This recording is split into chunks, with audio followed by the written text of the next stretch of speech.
Well, as you can see, we are back home again. We've actually been home about a month as I record this. I've been working on the videos for YouTube, and I've come to the second sea day and realised there's almost nothing to show for it. There's good reasons for that, but it doesn't help the video, so I thought I'd pop this little explanation in right at the start. Excuse me. Ruth reminded me that I spent the morning having a hot stone massage in the spa. When we got back from Malmris the previous day, the spa people were doing little demos on our deck. So I thought, oh, in for a penny, in for a pound, it's free, whatever. So I went and sat in the chair and asked about the massages. Now, I'm prone to get knots around the top edges of my shoulder blades, between my shoulder blades and my neck, basically. And this masseuse, I suppose I could call her, she knew her stuff, very clearly knew her stuff. As soon as she sort of got her hands on my back, she started finding all these knots. And it didn't take her many minutes, and she said, "When did you last have a massage?" And I said, "Oh, it must be 5 or 6 years ago now." She said, "No, in that case, you'd better see me tomorrow morning at 9:30. It was like being back at school, it was. You know, you feel about 7 or 8. But yeah, she offered me a deal where I would get 100 minutes for the price of 75, which was great in itself. But in the end, she exceeded that anyway with this hot stone massage, which I've got to say was lovely. I came out feeling absolutely brilliant. But by the time she'd taken all my details and I'd signed various waivers and one thing and another, and I actually got, arm twisted into buying some stuff at the end, the morning had gone. Now, I was only supposed to be gone for an hour and 40 minutes, and it was probably getting on for 3 hours by then. So by the time I came out of the spa and went hunting for Ruth, she was all set to go and start bringing the alarm for a man overboard or something, because she'd no idea what I was doing. And I hadn't taken my phone, so there didn't seem to be any great point. So anyway, that was a morning gone. We went and had a light snack in Ireland, which was our basic go-to eatery throughout the whole cruise. But we took it easy because, as you'll see in a few minutes' time, we did the musical afternoon tea, and we'll come to that shortly. It was the roughest day we had, and that was only 1.5 to 2 metres swell. With the beams out, the horizon barely moved, as you can see here. In the afternoon, we had the musical afternoon tea, which was a typical afternoon tea. Very nice food, beautifully presented, really good. Not that expensive, really, no more than you'd pay in a normal cafe. And we couldn't eat it all, and they gave us a box, and we took some of it back to the cabin. The cabaret that evening was called Soul and celebrated the soul music of the 1960s and 70s.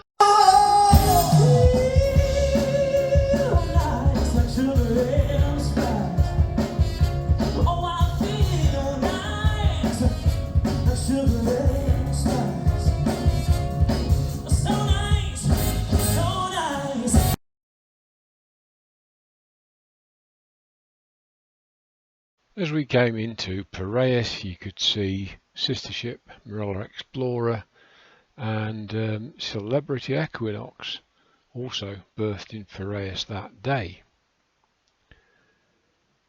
We could also see these two ships, which obviously look a little bit old-fashioned. Turns out they were ferries, and we saw ships from this line coming into various islands later on in the week.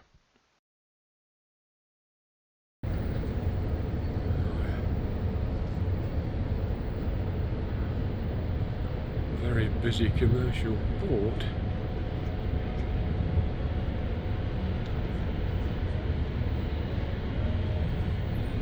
That Hellenic Seaways ship over there, she sailed in, she just had to completely turn right around, and now she's backing into the ferry terminal.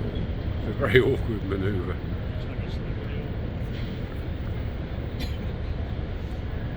And then there's Marella Explorer, and then over there in the background is a celebrity ship, I forget which one, we'll look it up. We decided to go to the Corinth Canal rather than Athens. We were there a few years ago, so we'd seen all the sights. It was a long journey, not particularly inspiring, as you can see from this view, but nice comfortable coach, good driver. And this was the first sight of Argo, a little ship which does trips up and down the canal every day as far as I can see. It was quite good. The advert in English and Greek, which I don't speak even vaguely, I can just about make the odd word up out, but I can't do much better than that. It's very narrow, so I'm not quite sure what the signalling system is, but ships alternate in direction through the canal. There certainly isn't any great amount of room, and as you will see soon, given the geology, the last thing you want is two ships going through and causing all sorts of wake damage and other kinds of erosion to the sides. And there you can see more or less the last boat coming through before we went off in our turn. I stood at the stern of the ship, mistakenly thinking it was the bow, fool that I am, but it did give me the chance to see over the back and see all these fry absolutely teeming around the back of the ship. Goodness knows what they were, but presumably they are sea fish fry. I think one of them just got eaten. So then it was time to go.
It's a real experience to go through the Corinth Canal.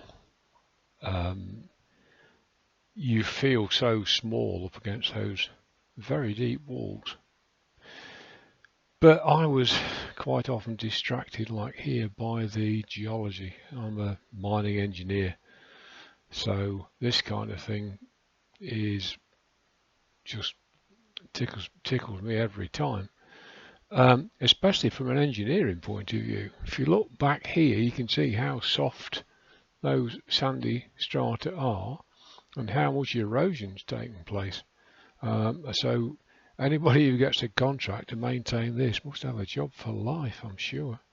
In fact, you can see on the left-hand side there, some work's been done to take weight off the bottom part, so you've got a bench and a face behind it. But look on the right-hand side, all that stuff that's fallen off. That's really quite poor. It's being undermined here.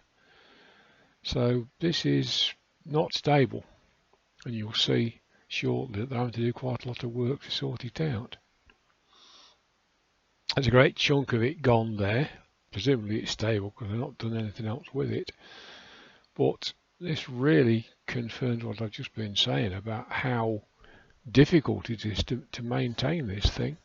And I'm quite sure that when they do get slips, which they must do, it'll take a lot of sorting out. So obviously prevention being better than cure, you can see here they've started to sink concrete piles on that right hand side all the way along, quite a long way here, and that's going to help considerably. I would think you can see the wash from this quite small boat running along there, and they've done an awful lot of work here, cutting the edge back and dressing the face to try and get it to something that's going to be more stable over a longer period of time. It's just the kind of thing that I as a mining engineer, which is similar, that says Zacharias by the way, I as a mining engineer, which crosses over into civil engineering, it's exactly the kind of thing I would expect to see. But again, look at that, there's a great big fault running right through the middle of that, and you can see the geology changed drastically from one side to the other. It just really quite bizarre, the whole geology on here. And then just here, look, you've got soil nails and what they call concrete spray over the top to try and stabilise the base all along there. And it's obviously ongoing work. And there's a road so they can get up and down the thing. But again, just look at that. You've got that dark band running through all of it. And the wavy line between the grey and the sandy coloured stratum there. This is strata that is not particularly even, and you can see there that it must have been soul destroying because they've done a great job of dressing the face, and then a darn great chunk of it just spalls away and leaves a great big hole, meaning they're going to have to go back and have another go at it. And I think this is the reason you can see here that underneath where all that stabilisation work is taking place, there's a bridge, and I suspect the supports for the bridge need to be a lot stronger. After we've been along the canal, they took us up to a sort of little shopping centre, cafe place, and just along from there was this bridge we can look down into the canal. It's quite a sight from the top. Here we are, just starting to move away from the terminal at Piraeus. It fascinated me just how easily it seemed that the officers and men can move these massive pieces of steel so gently, and just get them moving. You can see the rails in need of a bit of paint, but overall Discovery was in a reasonable shape. TLC, but no more. And as we moved away, far away, you could just about make out the partner. Certainly not easy with the naked eye, but with a good zoom on the camera, you could get something where you could at least recognise it. As we moved away, we'd had to swing way out wide. It's quite tricky to come out of there, even though we were facing the right way, really. And there were tugs hovering around to look after us if need be. And the one you can see here facing the same way we are did actually come up alongside. So now we're underway, and this really is the last look at Piraeus. It's a very typical Greek city, you'd have to say, judging by the architecture. A lot of apartment blocks very close together, but we didn't actually see much of the city.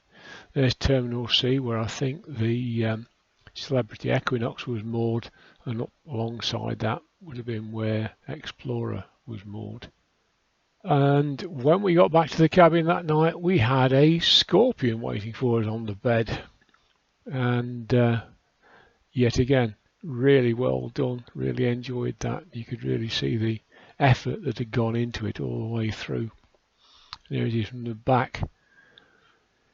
It's remarkable when you consider all you've got is 2 bath towels to produce something that looks like that. And here's me, another one of my silly t-shirts. The show that night, Diva, was dire, I'm afraid. We hated almost everything about it, the costumes, the arrangements. Look at the costumes here.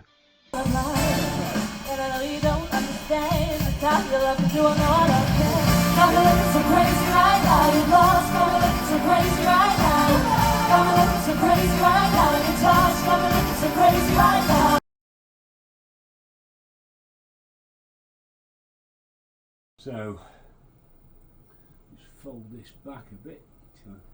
That's one of the towels, which has formed its back, and basically that's just been draped over it. And then this one seems so amazing when you see it, and yet so simple when you take it to bits. I love how they've curled got the tail in tight, but basically it's just been rolled. A little bit like an ice cream cone, it's sort of rolled in a taper. Look at that.